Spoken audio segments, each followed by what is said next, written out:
வைமன் channel நேயர்கள் அனைவருக்கும் என்னுடைய வணக்கம். நான் என்னுடைய புத்தக ரிவ்யூலாம் பார்த்துட்ருப்பீங்கன்னு நினைக்கிறேன். உங்களுடைய கருத்துக்களை நீங்கள் சொன்னீங்கன்னா தான் எனக்கு நான் என்ன தவறு செய்கிறேன், இல்லை எது சரியாக பண்ணுறேன், இன்னும் கொஞ்சம் எப்படி என்னை முன்னேற்றிக் கொள்ள முடியும் அப்படிங்கிற விஷயங்கள்லாம் நான் கொஞ்சம் சரி பண்ணிக்க முடியும். அதுக்கு நேயர்களுடைய கருத்துக்கள் என்பது எங்களுக்கு ரொம்ப முக்கியம். ஆகவே அந்த ஒவ்வொரு யூடியூப் வீடியோவுக்கு கீழே இருக்கக்கூடிய கமெண்ட் பாக்ஸில் உங்களுடைய கமெண்ட்ஸை தயவுசெய்து போடுங்க. ஸோ இவ்வளோ நாளாக நம்ம பெரியவர்களுடைய புக்கெல்லாம் நிறைய படித்து பார்த்துக்கிட்டே இருக்கோம். இப்போது ஒரு குழந்தைகளை பற்றி நம்ம பார்க்க வேண்டியிருக்கு இல்லையா? குழந்தைகளை நம்ம இது வரைக்கும் பார்க்கவே இல்லை.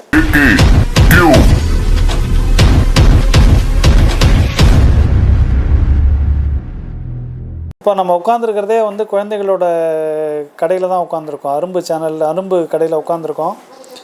ஆகவே உங்களுக்கு முதல்ல நான் இந்த தடவை உங்களுக்கு ஒரு குழந்தைகளினுடைய புத்தகத்தை உங்களுக்கு அறிமுகப்படுத்துறதுக்காக நான் வரேன்.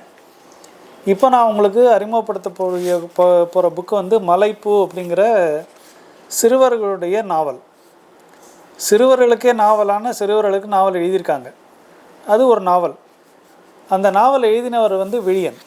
அந்த விழியன்கிறவர் 50 புத்தகங்களுக்கு மேலே அவர் எழுதிட்டார். அதில் மிகவும் முக்கியமான புத்தகம் இந்த மலைப்பூ என்கிற இந்த புத்தகம்.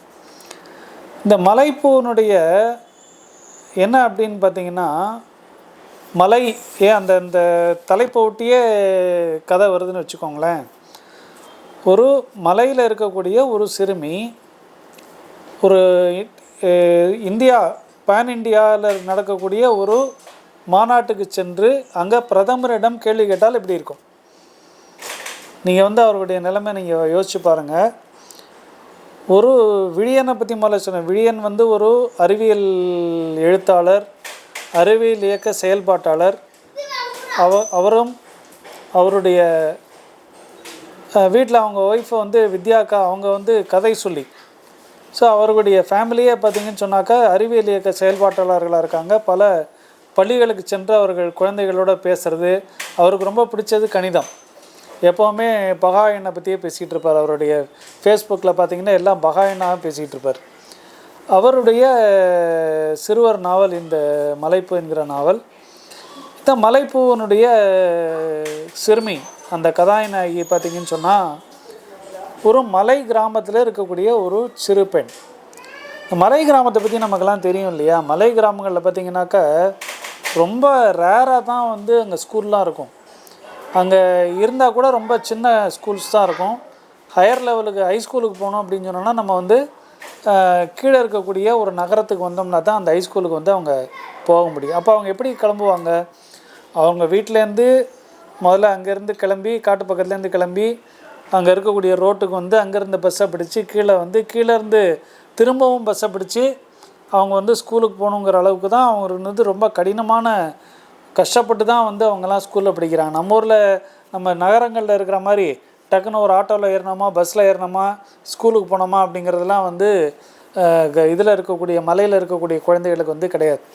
நீங்கள் ஒன்றே மலையை நினச்சா நீங்கள் கொடைக்கானல் மலையும் ஊட்டி மலையும் நினச்சிக்காதீங்க. அதெல்லாம் நகரங்கள்.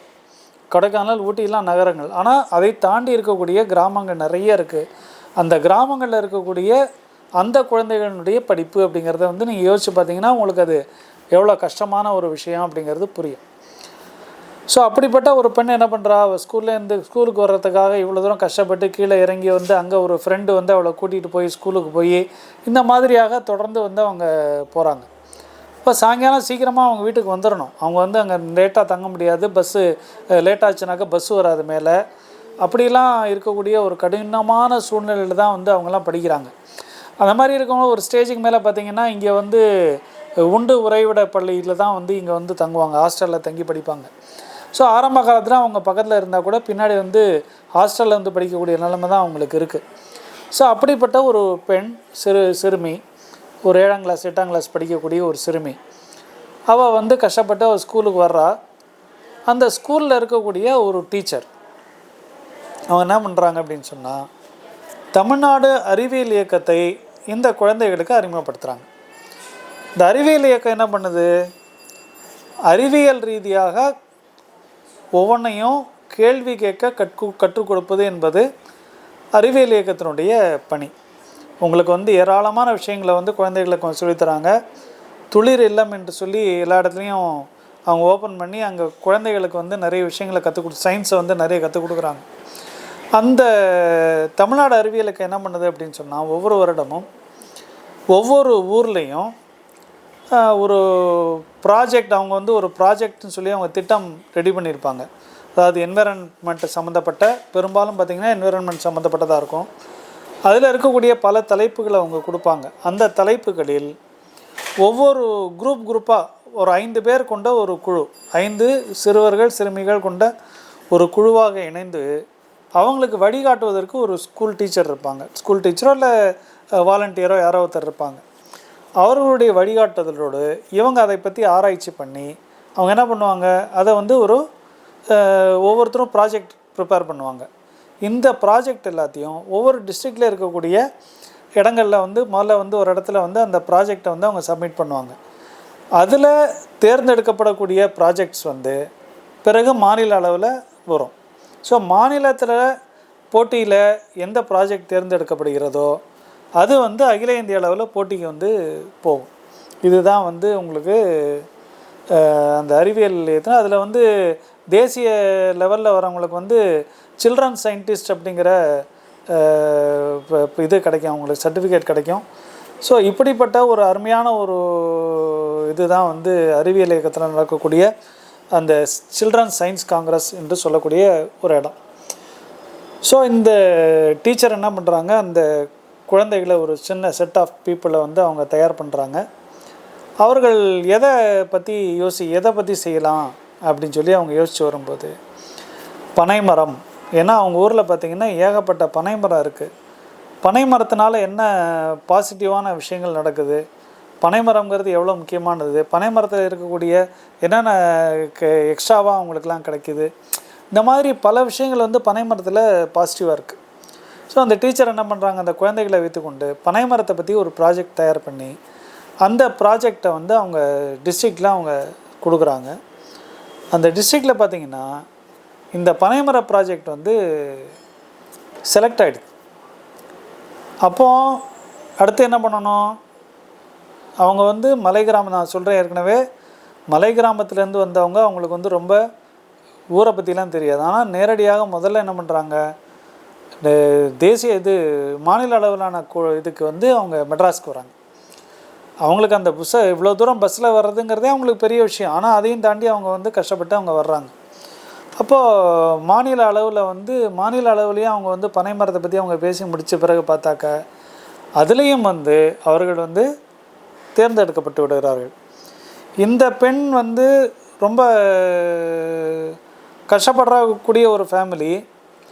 ஆனால் வேறு ஒரு பெண் போக வேண்டிய இடத்துல வந்து இந்த பொண் போக வேண்டிய ஒரு அவசியம் வந்துடுது. அப்போ இவங்களுக்கு ஒரு மாற்று துணி கூட இல்லாத ஒரு பெண். அப்போ அந்த தோழி என்ன பண்ணுறா, இல்லை நான் உனக்கு அனுப்பி வைக்கிறேன்னு சொல்லி அவளுக்கு பேகு புது துணியெல்லாம் கொடுத்து அவளை வந்து அனுப்பிச்சி வைக்கிறாள். ஸோ அவள் வந்து என்ன பண்ணுறா, முதல்ல வந்து சென்னைக்கு வந்து சென்னையிலேருந்து ட்ரெயினே அவங்க பார்த்ததில்ல. அவன் முதல் முறையாக அவங்க ட்ரெயினை பார்க்குறாங்க. ட்ரெயினில் வந்து எப்படி தண்ணி குடிக்கிறது, எப்படி டாய்லெட் போகிறது, எதுவுமே அவங்களுக்கு தெரியாது. அதே மாதிரி மெட்ராஸில் இருக்கக்கூடிய அந்த வெஸ்டர்ன் கமோடை எப்படி யூஸ் பண்ணுறது, இப்போ இந்த மாதிரி ஒவ்வொரு விஷயமும் பார்த்திங்கன்னா அவங்களுக்கு இதெல்லாம் தெரியவே இல்லை. அந்த குழந்தைகளுக்கு அவங்களுக்கு இப்போ தான் வந்து ஒரு அறிமுகமே வருது. இந்த மாதிரி ஒரு ஊர் இருக்குது, இந்த மாதிரி இருக்குது அப்படிங்கிற விஷயமே அவங்களுக்கு அப்போ தான் தெரியுது. அப்போ அவங்க கூட வந்து இவங்க வந்து ஊருக்கு போகிற போது ஒரு பெண் வந்து கால் ஊனமான ஒரு பெண்ணும் அவங்க கூட வர்றா. ஸோ அவங்கெல்லாம் வந்து ஒன்று சேர்ந்து ஒரு ஃப்ரெண்ட்ஸ் ஆகிடுறாங்க. பிறகு அவர்கள் வந்து அங்கே இதில் போய் இறங்குறாங்க, அலகாபாத்தில், வாரணாசியில் வந்து எல்லாரையும் பார்த்து எல்லாருக்கூடையும் பழகிறது. அந்த ஊனமான பெண்ணும் இவளுக்கும் ஒரே ரூமில் கொடுத்துட்றாங்க. எல்லாருக்கூடையும் பழகணுங்கிறதுக்காக எல்லாரையும் கலந்து பழக விட்டு இந்த மாதிரியான ஒரு புதிய விஷயங்கள் வந்து அந்த பெண்ணுக்கு வந்து அந்த ஊரில் வந்து அவங்களுக்கு கிடைக்கிது. அவள் ஊர் சுற்றி பார்க்க போகிற இடத்துல வந்து காணா போகிற இடத்துல பார்த்திங்கன்னு சொன்னால் அந்த விளையாட்டு சாமான் விற்கிற இடத்துல வந்து அந்த இருக்கக்கூடிய ஒரு ஃபேமிலி வந்து அவளை காப்பாற்றி வச்சுருக்கு. இந்த பெண்ணே வந்து அந்த ஊனமுற்ற பெண் வந்து இந்த இடத்துல தான் இருப்பான்னு சொல்லி அவளே வந்து அந்த போலீஸ் எல்லாம் எடுத்துகிட்டு வந்து கூப்பிட்டு வந்து இந்த பொண்ணை வந்து காப்பாற்றி கூப்பிட்டு போகிறான். ஸோ எந்த அளவுக்கு வந்து விஷயங்கள் வந்து இருக்குது அப்படிங்கிறத வந்து அழகாக அது ஒரு நாவலோட போக்கிலேயே அவர் சொல்லிட்டு போகிறார். பிறகு அந்த கடைசி நாள் என்று பார்த்திங்கன்னு சொன்னால் பிரதமர் வந்து கலந்து கொள்கிறார் என்று வரும் பொழுது அந்த பிரதமர்கிட்ட வந்து ஒரு கேள்வி கேட்குறதுக்கு யாராவது ஒருத்தர் பேர் செலக்ட் பண்ணணும்னு சொல்லி வரும்போது அந்த இடத்துல வந்து இந்த சிறுமியினோட பேர் வந்து அங்கே வந்துடுது. அப்போ அந்த சிறுமி அந்த என்ன கேள்வியை கேட்கிறாள். அந்த அந்த ஊர்லேயே வந்து முதல்ல வந்து அந்த ஹெச்எம்லாம் வந்து அவங்க சப்போர்ட்டிவாக இல்லை.